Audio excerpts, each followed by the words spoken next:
할렐루야, 아멘. 오늘 말씀을 준비했는데 오늘 일부 예배 목사님 말씀을 듣고 또 주일 유초동부 예배 말씀을 듣고 또 전하고 오늘 말씀을 또 전하는데 주제가 다 같습니다. 깜짝 놀랐습니다. 저희 아내도 제가 원고를 쓰면 아내한테 한번 이렇게 부탁을 하는데 너무 놀래서 깜짝 놀랐다고 다 놀랬습니다. 하나님의 뜻이 있는 줄 믿습니다. 기독교는요 특징이 몇 가지 있는데 시대에 따라서 기독교 인구가 대륙별로 이렇게 이동하는 것을 볼 수 있습니다. 저희가 잘 아는 것처럼 처음 기독교는 이 팔레스타인 지역에서 시작이 되었습니다. 기독교 초기에는 유대 지역, 이 팔레스타인 지역을 벗어나기 시작했고 그 다음에는 그리스 로마를 넘어서서 전 유럽에 이 기독교가 퍼지게 됐고 그때 가장 인구가 많았습니다. 15세기까지 종교개혁 이후까지 1500년 정도 중세를 지나면서 이 기독교 인구는 유럽을 넘어서 북미 아메리카 대륙으로 건너갔습니다. 또 그 이후에는 19세기, 20세기에는요 이 북미의 지역의 부흥의 시대가 끝나고 이제 기독교의 인구는 아시아 쪽으로 넘어온 것을 볼 수 있습니다. 자, 이 기독교는 이런 특징이 있는데 타 종교들은 어떻습니까? 그들은 아직도 종교의 발원지, 근원지에 확정되거나 인구의 분포가 이동하지 않는 것을 볼 수 있습니다. 그것은 하나님이 인류를 구원하시기 위한 그 계획 아래에서 진행되는 것 같이 저희들은 느껴집니다.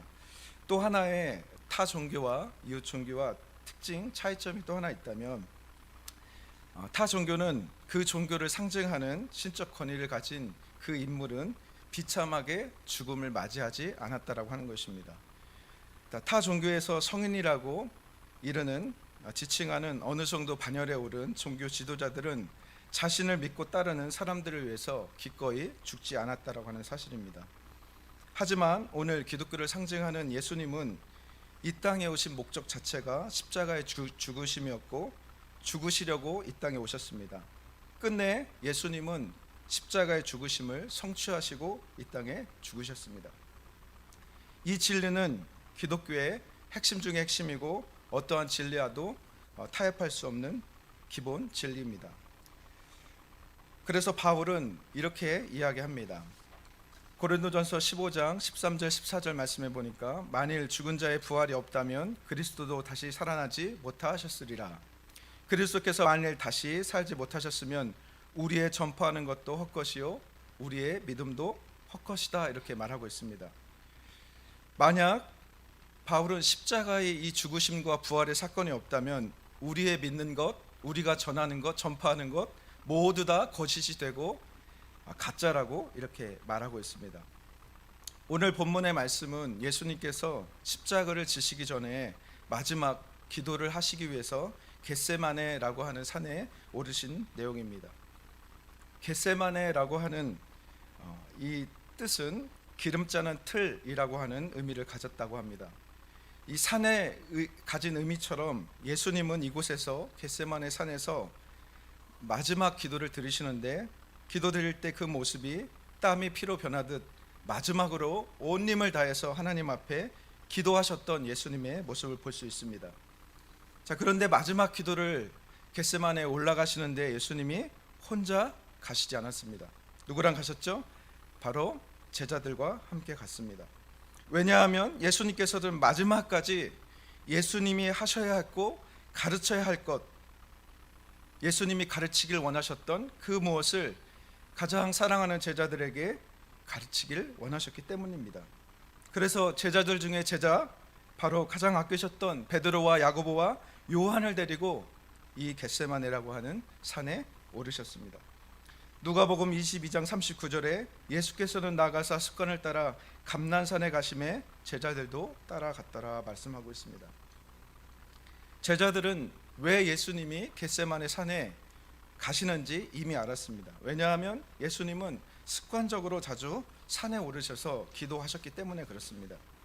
그런데 오늘 예수님께서는 산에 오르셔서 그냥 기도하시는 것이 아니라 자신에게 임할 심적 고통을 대해서 이 제자들에게 솔직하게 이야기를 합니다. 오늘 본문 말씀 33절 44절을 보면 심히 놀라며 슬퍼하사 말씀하시되 내 마음이 심히 고민하여 죽게 되었으니 너희는 여기서 머물러 깨어 있으라, 이렇게 말합니다. 예수님은 놀랐다고 말씀하고 있습니다. 무엇을 놀라셨을까요? 바로 십자가의 죽음에 임박한 자신이 져야 할 십자가의 고통과 비참함이 몰려오면서 예수님은 슬퍼하셨고 놀랐습니다. 얼마나 그 고통이 심했으면 그 압박감 때문에 죽을 지경이다라는 표현까지 합니다. 이러한 상황 속에서 예수님은 가장 아끼던 제자들에게 자신을 위해서, 십자가를 지는 자기를 위해서 깨어 기도하라고 말씀하고 있습니다. 그러나 제자들의 모습은 어떠했습니까? 저희들이 잘 알고 있는 것처럼 제자들은 예수님의 말씀처럼 깨어있지 못하고 잠이 들고 말았습니다.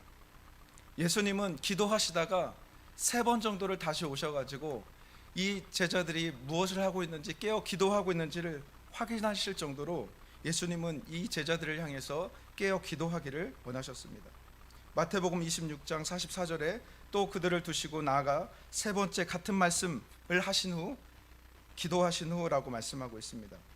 예수님의 고뇌와 슬픔을 제자들이 조금이라도 알고 있었다면 제자들은 이렇게 깨어있지 않고 자고 있지 않았을 것입니다.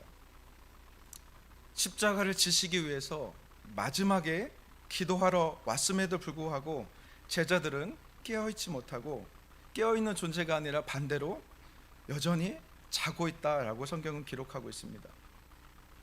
예수님은 제자들이 깨어있어 라고 기도하라고 말씀하시는데 정반대로 자고 있는 모습이었죠. 여러분, 깨어있다라고 하는 것, 자고 있는 것, 이게 무엇이 다를까요? 성경에서는 자고 있다라고 하는 것, 죽어 있다라고 하는 것은 다음과 같이 이야기를 합니다. 먼저 성경에서 자고 있다라는 것은 죽어 있다라고 하는 의미입니다. 영적으로 이해하지 못하고 마치 소경처럼, 영적인 소경처럼 듣지 못하고 보지 못하는 그런 사람들을 일컬어 자고 있다, 깨어있지 못하라고 성경은 말합니다. 예수님과 제자들은 3년 동안에 동고동락하면서 제자로서 배워야 하고 또 가르쳐야 할 모든 것을 예수님은 가르치셨습니다. 그러나 여전히 제자들의 모습은 어떻습니까? 여전히 제자들은 깨어있지 못했고 불안한 존재였고 연약한 존재라고 하는 사실입니다. 이와 같은 제자들의 모습은 성경에 여러 군데에 나타납니다. 마태복음 28장 16절 17절 말씀에 11 제자가 갈릴리에 가서 예수께서 지시하신 산에 이르러 예수를 배웠고 경배하나 아직도 의심하는 사람들이 있더라. 예수님께서는 십자가에 죽으시고 부활하신 후에 일정 기간 동안에 사랑하는 제자들에게 본인의 모습을 보이셨습니다. 죽으신 이후에 제자들에게 자신의 몸을 십자가에 죽으신 이 표적을 다 보이시면서도 제자들의 모습은 어땠다고요? 오늘 말씀을 보니까 예수님이 십자가에 달려 죽으시고 부활하시고 승천하시는 그 목격을 한 이후에도 제자들은 여전히 의심하고 있다, 불안한 존재다, 연약한 모습의 제자의 모습이었습니다.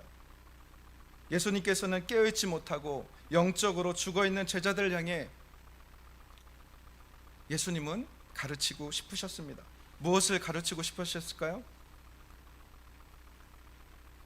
예수님의 공생의 기간 처음부터 오늘 십자가를 지시기 마지막 직전까지 예수님의 모습을, 행적을 보면 예수님이 제자들에게 마지막까지 가르치고 싶었던 무엇을 가르치고 싶으셨는지를 알 수 있습니다. 예수님께서 공생의 사역을 시작하시면서 여러분 무엇을 제일 먼저 하셨습니까? 기도로 시작하신 걸 볼 수 있습니다. 마태복음 4장 1절과 2절 말씀 같이 읽겠습니다. 시작.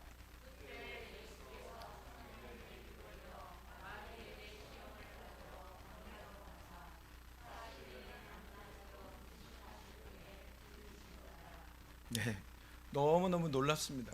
예수님의 마지막은 겟세마네이고 예수님의 시작은 공생의 처음 시작의 출발절은 광야에서 40일 동안 하나님 앞에 기도하심으로 시작하였다라고 하는 것입니다. 그뿐만이 아니죠. 마가복음 1장 45절의 말씀에 보니까 새벽 아직도 밝기 전에 예수께서 일어나 한적한 곳으로 가사 거기서 기도하시더니라고 말씀하고 있습니다. 예수께서는 하나님이 예수님께 맡겨주신 곤생의 모든 여정 가운데 기도하셨음을 알 수 있습니다. 예수께서는 바쁘면 바쁠수록 많은 일들을 행하시면 행하실수록 많은 병자를 고치시고 죽은 자를 채워주시는 모든 일들을 하였음에도 기도하시는 예수님의 모습을 보이셨습니다. 어쩌면 예수님의 모습을 보면 기도가 필요 없는 것처럼 보이지만 예수님은 수시로 습관을 따라 기도하셨다라고 하는 기록이 너무나 많이 있습니다. 하지만 완전한 인간이셨던 또 완전한 신성을 가지신 예수님은 하나님과의 교제 없이는, 하나님의 앞에 기도 없이는 자기에게 주어진 이 사명을 다 할 수 없었기 때문에 하나님 앞에 습관적으로 기도의 자리에 나가신 것을 볼 수 있습니다. 오늘 예수님은 사역이 마무리하면서도 마지막까지 기도의 자리 겟세마네에 오르신 것을 볼 수 있습니다. 마지막까지 예수님은 제자들을 향하여 기도의 모범, 기도하시는 예수님의 모습을 가르치고 싶으셨던 것입니다. 예수님은 제자들과 마지막을 함께 기도하며 십자가에 달리기를 원하셨습니다. 왜냐하면 예수님은 너무나 잘 알고 있기 때문에 그렇습니다. 기도 없이는 이 제자들이 맡아야 하는 모든 사명들이 열매를 맺지 못하기 때문에 그렇습니다. 기도 없이 아무 능력도 없이 사역의 열매를 맺지 못한다라고 하는 것을 예수님은 너무나 잘 알고 있었기 때문에 그렇습니다. 마가복음 9장 29절 말씀 함께 읽겠습니다. 시작.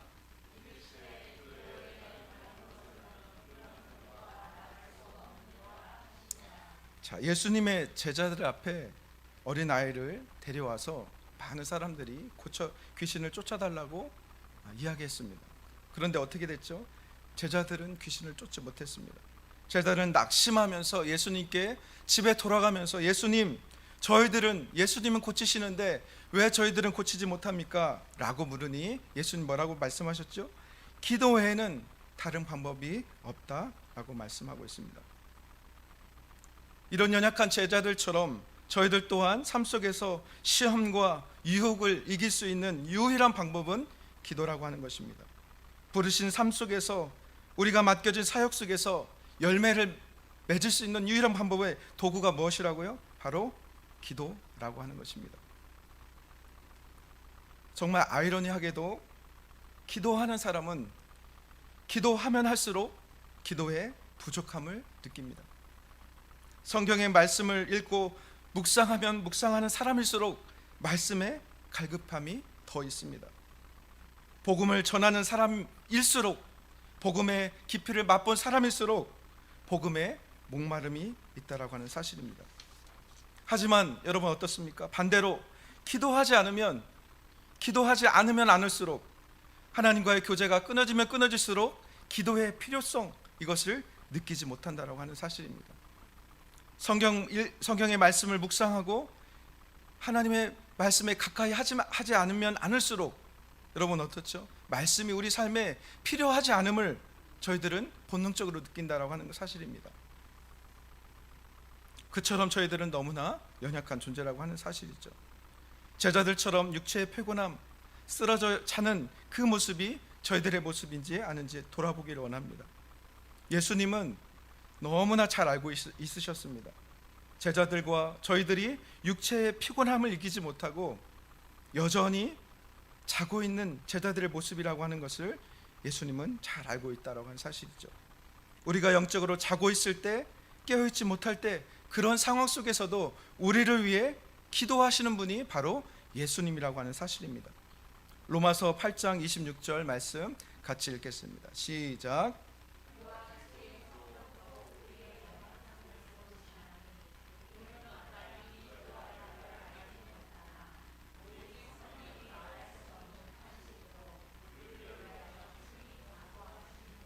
아멘.